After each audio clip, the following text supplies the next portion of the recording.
Here's the thing. You have to choose, is it going to cost me convenience or my health? Yeah. You're not going to be able to escape one of those things. Is it inconvenient to have to go inside a grocery store and put together a lunch? 100%. But I would rather do that. And this adds up, right? Now, if I have to eat at a Wendy's one time a year or something, it's like, who cares? That's not going to hurt you. But the problem is that the average American is not going to Wendy's one time a year. They are going and they're eating fast food multiple days and meals a week.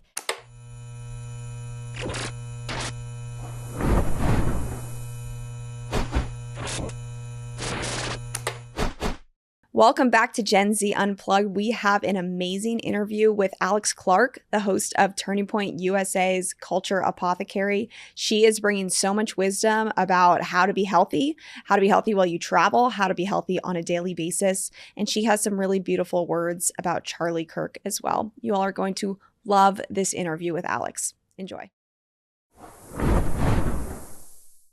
Alex, thank you so much for coming on Gen Z Unplugged today. I know it's been a horrifying past month and a half, 2 months. I mean, the headlines have just been one thing after another. And then, of course, your boss, truly an American hero, martyr for Christ, being assassinated a month ago yesterday. I really appreciate you taking the time to come on the show today, Alex. Well, thank you very much for having me. It was really important to Charlie to obviously speak to Gen Z, and we've got Gen Alpha on the come up. So there's still a lot of work to be done. I know he would not want us, giving up yet. That's right.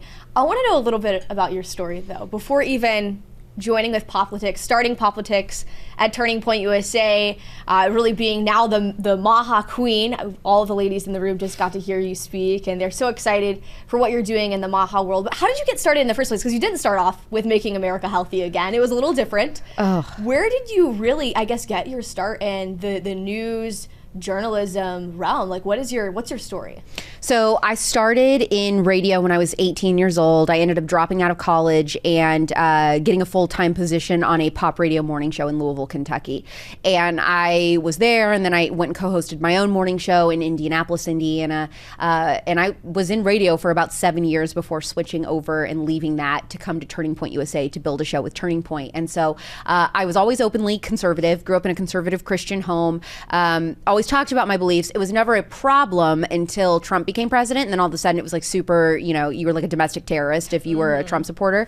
So then all of a sudden I was like, oh, okay, I think I'm probably going to lose my job for my views eventually, because I was in constant trouble for stuff I would talk about on the air. Just, when you're doing pop morning radio, it's like, you're talking about your personal life, your relationships, all these things. And so when I'm giving relationship advice or talking about, my personal life, it's all stemming from a certain worldview. Like, that's inevitable for all of us. We all have a worldview where things are coming from and our decision making is coming from. And so it was very obvious that I was conservative and a Christian. And my very, very liberal media company that I worked for did not like that. I think they had like a framed poster of Obama even in our offices. I was like, it was a very, very urban radio company. So I was like one of the only white people that worked in the entire company. So I was like already a minority, but everybody was very liberal. And that was difficult. People did not know how to take me. And I could just kind of see the writing on the wall that either I was going to have to censor myself and shut up and stop sharing my views, or leave. And so I kind of started planning my escape route, and Turning Point swooped in at the right time, said they'd love to work with me. I pitched an idea for a show, which was my first show. It was all about pop culture and entertainment news, called POPlitics. And then that eventually, over the course of 6 years now, has transitioned into Culture Apothecary, which is my long form interview podcast. I interview experts around the world on health and wellness, physical, emotional, and spiritual health.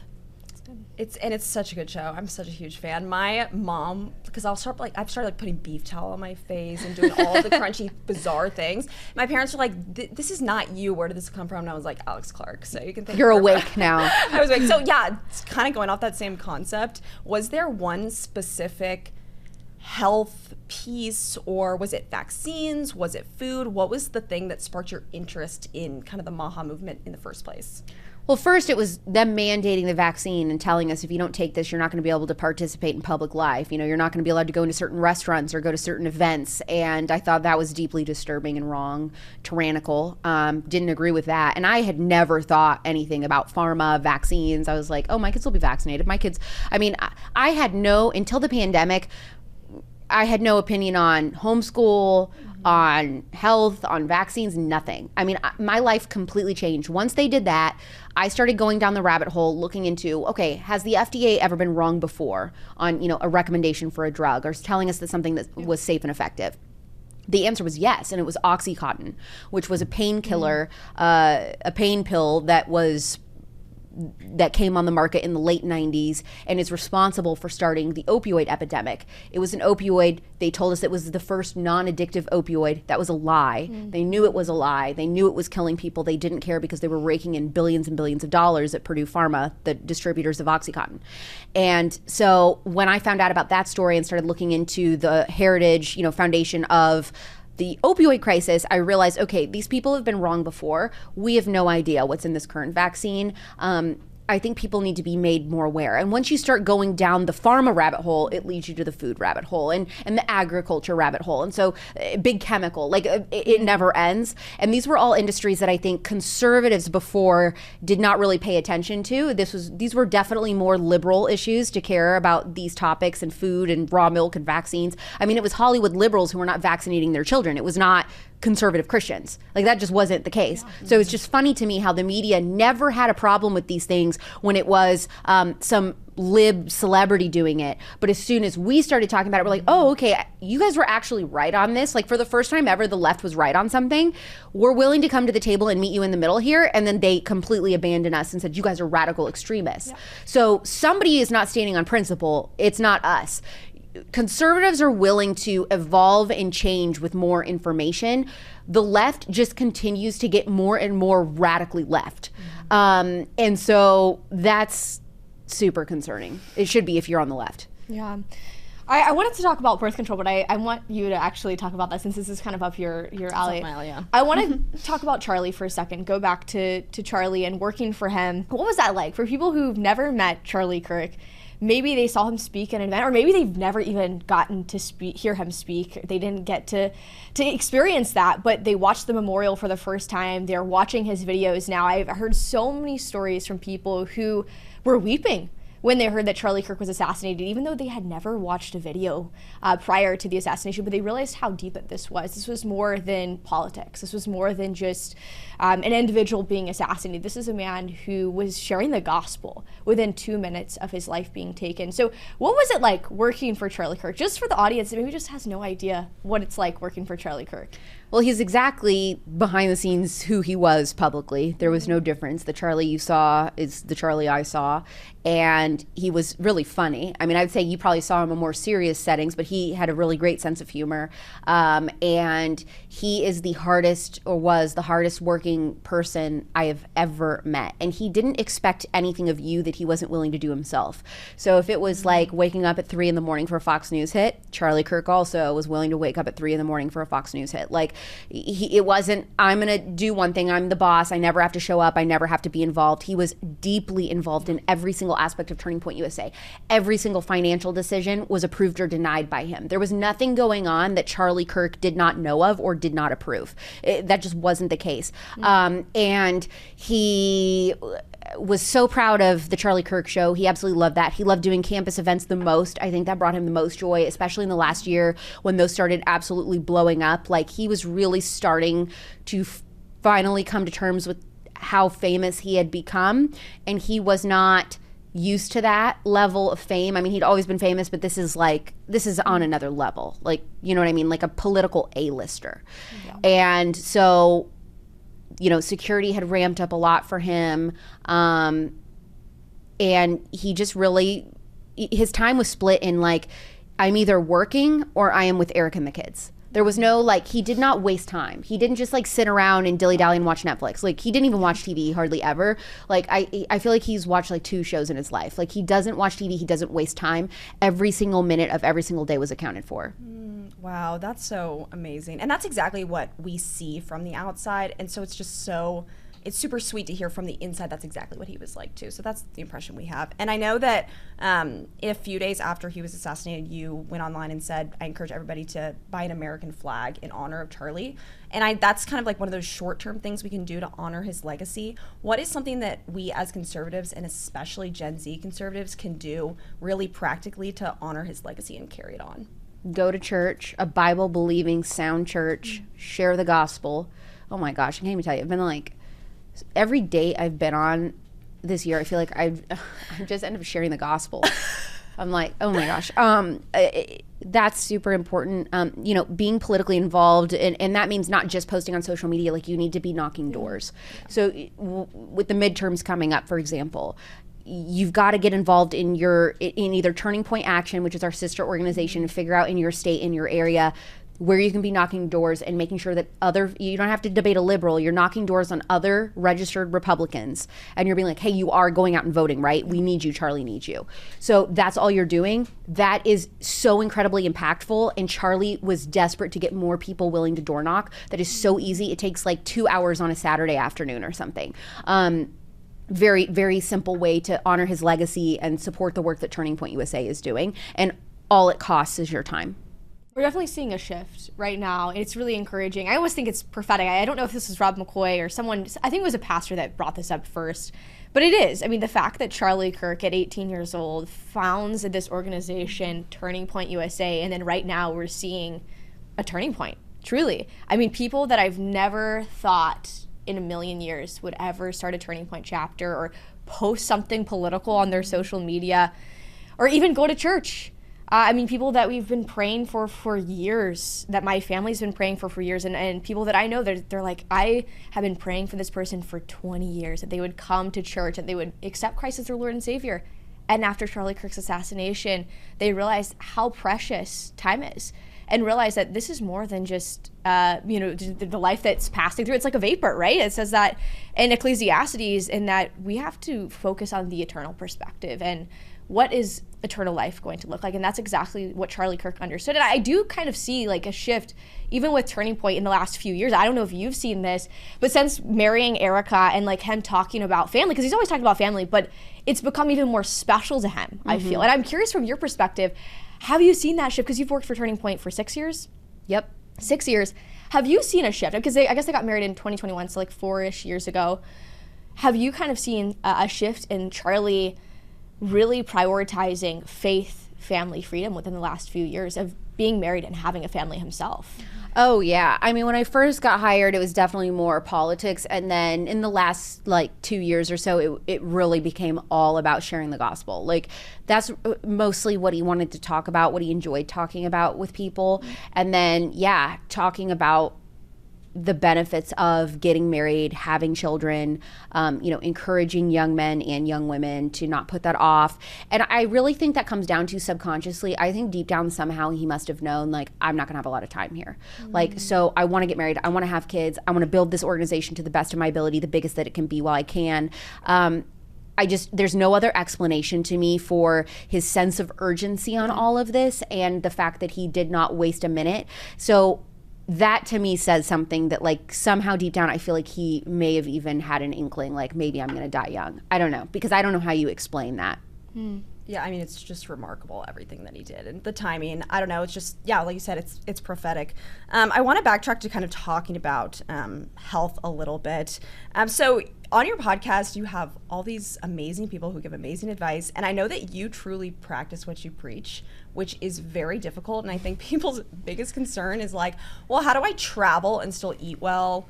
Or how do I do this when I'm at a friend's house or at family house? So what do you do? How do you actually make it happen? That's a good question. It is tough when you travel a lot. So one thing is, wherever I'm going, I always find out what farm to table or organic seed oil free food options there are restaurant wise. Wow. So any city, and now we travel so much, I kind of have it down. I know in LA where I'm going, I know in DC where I'm going, I know in Miami where I'm going. So I kind of do some research and I figure that out. I always pack snacks with me. So my team knows I'm obsessed with these little tin fish bean things from Wild Planet. I love these little tins. It comes with tuna, and then you get like corn and beans or something. It's really good. You don't have to warm it up or anything. You just eat it like that. And it's like, 22 grams of protein or something in and of itself.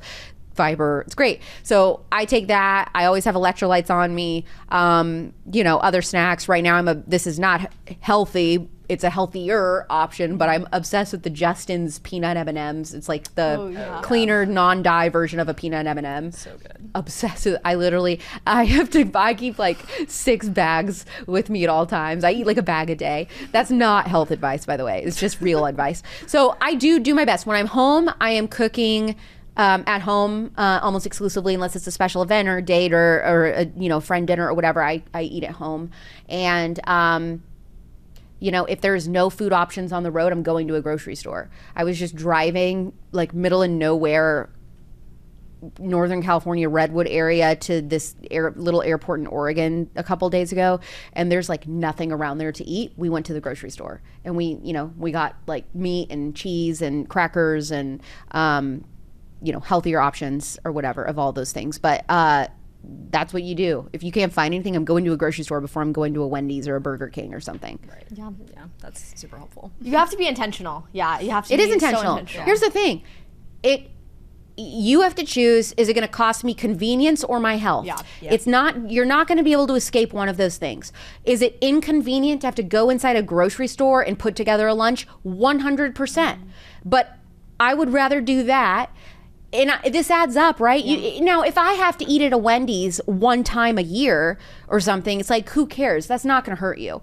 But the problem is that the average American is not going to Wendy's one time a year. They are going and they're eating fast food multiple days and meals a week. So when people say like, well, everything in moderation, you're not eating in moderation. True moderation for bad food is like what I do, like 2 Dr. Peppers a year, okay? That is true moderation, but that's also, I know that's really difficult for the average person. So you have to plan ahead. It is going to be inconvenient to meal prep on a Sunday and make your meals, or pack a lunch before you go to work and bring your own food to work instead of door dashing to the office. Like, these are things that you have to think about, or wait and cook at home. But you are going to pay at some point. It's going to be in hospital bills, or it's going to be with your time making meals at home. Yeah, I mean, it's you pay now or you pay later, right? Because people are so concerned about the expense of it. But I'm like, you're probably saving hundreds of thousands of dollars. It's not expensive to eat real food. If you want to go on another level and do grass-fed, grass-finished beef, organic, regenerative stuff, that is pricier 100%. But that's not required to eat healthier. Yeah. You can eat, now, if you can afford it, absolutely go for the grass-fed, pasture-raised, eggs, all that.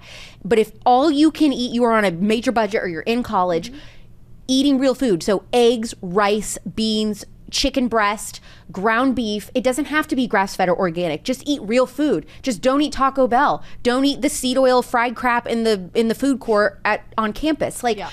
Make your own food in your dorm. There are things that you can buy to do that. Don't use plastic water bottles. Get a reusable Stanley or something like that, or a glass. A glass is even better. Cook in your dorm and keep those things on hand, like filtered water, stuff like that. It doesn't have to be like so super intense. You can make it as intense or elaborate or as expensive as you want, but really all that's required, I would say, to be healthier is eat real food, make sure you're getting ample sunlight, which I struggle with immensely. So I'm not telling you I'm perfect on the sunlight part. It's hard. I'm always like in filming things like this all day long in artificial light, but waking up at the sunrise, going outside at sunset, taking those walks, getting that infrared light, and then having your windows open for at least 20 minutes a day, no matter the weather. If you can just do 20 minutes and get that fresh air in your house. Our house or apartment or dorm or whatever is totally polluted with the fragrance that is in our products, the chemical cleaning products we use, which stop using those. But you need to get that fresh air, and it's actually way less polluted outside than it is inside right now. So that's important. Take your shoes off at the front door when you walk in the house. It's super important. These are easy, free things, okay? It's not that complicated. It's back to basics. This is like literally what your grandma used to do. That's right. It's interesting. Someone told me, actually, this is my holistic doctor. She told me one time, she goes, Hannah, you can travel the country, you can speak on stages and do podcasts and all of that, but if you don't have health, like what do you have? Like if you can barely walk up on the stage, or you're getting sick all the time and having all of these health issues, like what does freedom even mean to you if you don't even have the freedom to live freely, like, and to speak up about what you believe in. And Charlie did understand that. Obviously that was very much so, you could see that reflected in his life. And I did see, I think actually Benny Johnson's wife had responded to this, because someone said, why would you take care of your health if you knew you were only going to live for 30 years? I don't know if you saw any of those comments. Like, people were kind of bashing the Maha movement, being like, oh, well, it's pointless if you're only going to live 30, 50, 60 years of your life. You're not going to live till 90, and that's not what it's about. So I would first of all, we don't know. Yeah, exactly. First of all, we don't know how much time we have. We don't know if it's 12 years or if it is 90. Yeah. So that's one. Two, we were given this body as a gift from God. We are supposed to be stewards and caretakers of our body, because this is not ours, it is His. So how are we, if you are completely trashing your body and you're not taking care of yourself, and you allow yourself to become 600 pounds on TLC fused to your bed, how are you going to go out there and proclaim the gospel and do work for the kingdom if you can't leave your bed? How are we going to do this work if we're literally not able, because we're too sick, we're riddled with brain fog, we can't think? You can't do your this work to further the kingdom. You could never do, Charlie could have never accomplished what he did if he lived a different life, health-wise. Because he never drank, he did not drink alcohol. Because he ate healthy and fueled himself, he was able to go at the caliber he was able to go. If Charlie Kirk lived off McDonald's and was constantly binge drinking, Turning Point USA would not be what Turning Point USA is. That is a fact. That is a fact. And you know how I know that? Because 99% of America lives that way, and Charlie was the 1%, and look what Charlie built and look what everybody else is doing. That's right. Speaks for itself. Why do you think churches and Christians don't take health seriously? What is our problem with the church? And it's always because like the pizza church for the church event. Yeah, the church enables it. I did a great episode with this guy, Matthew Gay. He is somebody he's a Christian guy who starts like fitness groups for churches and goes to churches and teaches them about health and how to completely transform the body of Christ with what we eat and how we take care of our bodies and how important that is. And that episode is incredible. It came out in March of this year, so I would go back and listen to it.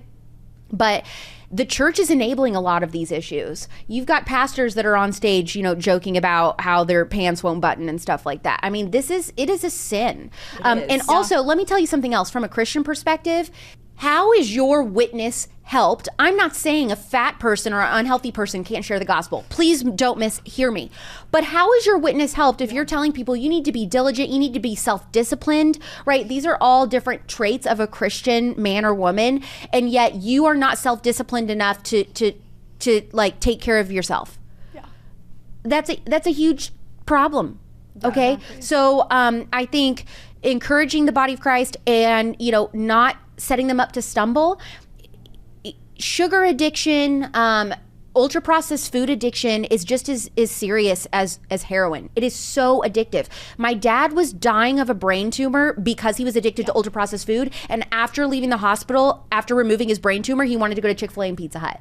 This is an addiction that we cannot comprehend, and when the church is knowing that there are going to be people like that in your church body, and you're setting out fried chicken from KFC and all of this, you're not setting up your congregation to succeed. You're setting them up for failure. If you knew that you had alcoholics in your congregation, are you going to be setting out alcohol? If you know that you have somebody struggling with pill addiction, are you going to set out a big bowl of pills and say take one? Like, no. So why do we not treat food the same way?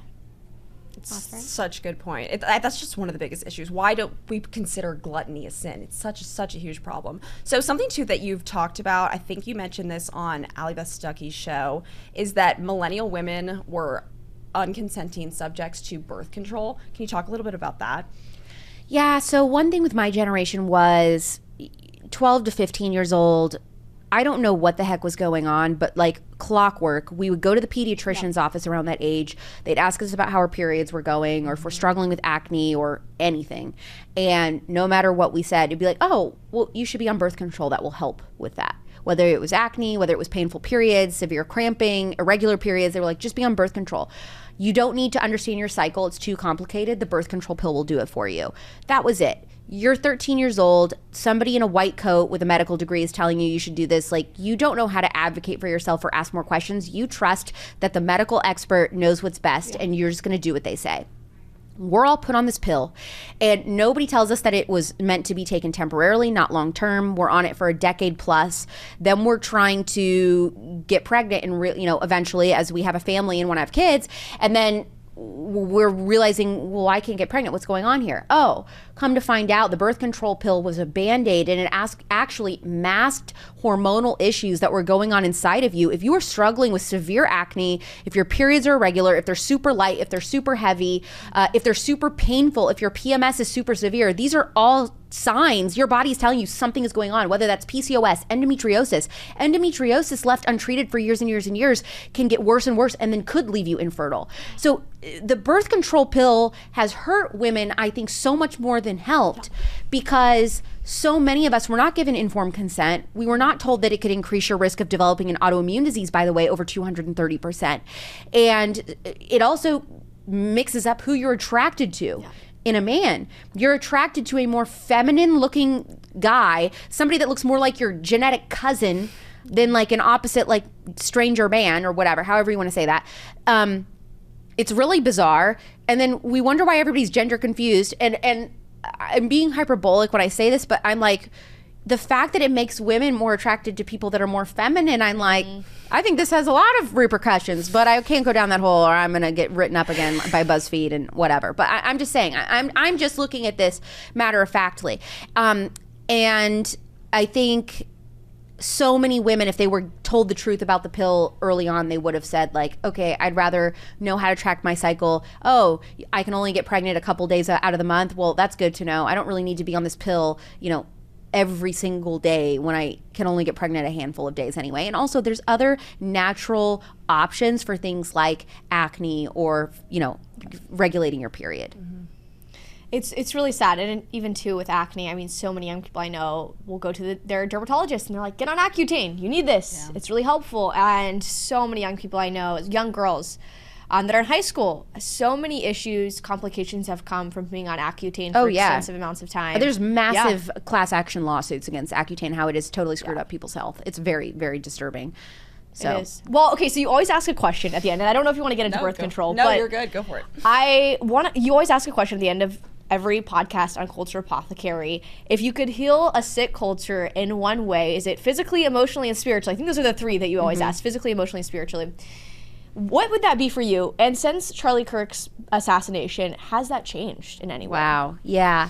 I mean, depending on the moment, my answer changes for that. I think right now my answer is getting comfortable sharing the gospel. That is, Charlie was he was like strategically surrounding himself with people to challenge him and help sharpen him on this, brushing up on theology, always in the word, which is something all of us can do better about, especially me. And I think that's been something that I've been like, oh, I need to practice more on that. Like, it can be really uncomfortable to do that. And so I'm learning to get better at that. And the only way you can get better at it is if you do it. That's right. So you got to practice on somebody. Yeah, and I always think that God will give you the words to say, or he'll prepare that situation for you. You don't have to be, perfectly equipped. Obviously, it helps to gain, but I think people are so nervous that they're not going to have the words to say. We just need to trust God more with those situations, too. And you can always say, you know what, that's a great question. I don't know the answer, but I'd love to get back with you on that. You do not have to know everything to be able to talk about your faith. And also conservative politics, it goes both ways. Like, you know how many times I get asked something, I'm like, I literally have no idea what you're talking about, but I'd love to look into it. And then I'll tell you what I think once I look in, but I don't know. It's okay to be honest and say that you don't know something. I think that's a lot better than lying and then pretending like you know and then saying something stupid. So, I have a mic and a camera on me at all times. Like, I would rather just say I don't know. Yeah. And I would say, reading more. I know it's really easy when you have 30 minutes to just scroll, but just if you have a book in your purse at all times and you can be like, okay, I'm going to read one chapter for this 30 minutes instead of doom scroll. Obviously, we're all on Instagram. I couldn't do my job without Instagram, but taking that time, giving your eyes a break, from blue light and everything, and just regulating your nervous system in that way by reading or going outside for a little sun break is really, really healthy for women's hormones. I'm glad you brought up reading, because that was something, I didn't know Charlie as much as you did, but the last time that I was with him, he encouraged the group of people in the room to read more, to do more research, to find out like a lot of the things that you're talking about. Because unfortunately, even in like the influencer realm or like the content creation world, a lot of people kind of fake it until they make it. They don't really read. And it was really interesting, like in the room, just to see the atmosphere, because people were like, oh, I don't remember the last time I read a book. And then here you have Charlie Kirk. He's like, listen, like you're not going to be able to combat these people on college campuses to have these hard conversations if you aren't learning constantly. And sometimes in the conservative movement, but in politics in general, and really in any sphere, I mean, you've probably seen this in multiple spheres in life, where people reach a certain point and they're like, I'm too good for this. I don't need to do any more research. I've learned all that I can learn. And that's something I really admire about you as well, now getting to know you a little bit more even on this podcast, from Charlie, is that he never reached a point where he's like, I'm done. Like, I've researched enough. He clearly could have. Yeah. He clearly could have been like, I'm good. I don't need to read another book, whatever. He was a genius, and so knowledgeable, and just had amazing memory and knew every stat. And it was like mind blowing to be around him. But yeah, you're never going to know enough in this world. You're never going to know enough scripture. You're never going to, know enough about the current political climate. It's constantly shifting. I mean, oh my gosh, the conservative movement today is a completely different conservative movement than it was 4 years ago. Mm-hmm. Completely different. Like the things that we care about, the things that are topics of conversation, completely different. It's always shifting, always evolving. And Charlie was successful in his career and what he had built because he was willing to evolve. And I think, he's a millennial, I'm a millennial, we're exactly the same age, we're a couple months apart. That was something that I admired about him. I think that a lot of millennials make the mistake of, even when it's something as stupid as like, I refuse to not wear skinny jeans, like whatever.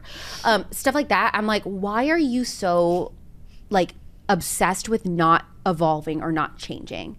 Like, that's really important to me. I think that's why I've been able to be successful in my career, is I've changed my shows, right? Doing a pop culture entertainment news show that I started in 2019 would be so dead on arrival today. Like, that's not what our current climate in culture needs.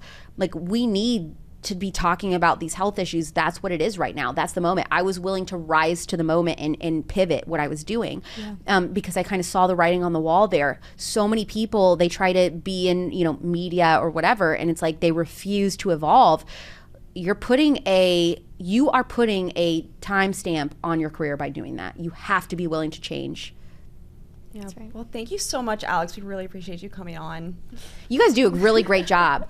Amazing question asking and interviewing skills. I'm serious. Really, really good. Very impressive. That's like the biggest compliment in the world coming from you. So yeah, I'm very impressed. You can follow me at Real Alex Clark on Instagram, also Culture Apothecary, anywhere you listen to podcasts. Real Alex Clark on YouTube. You can watch the show as well. Awesome. Thank you, Alex. Thank you.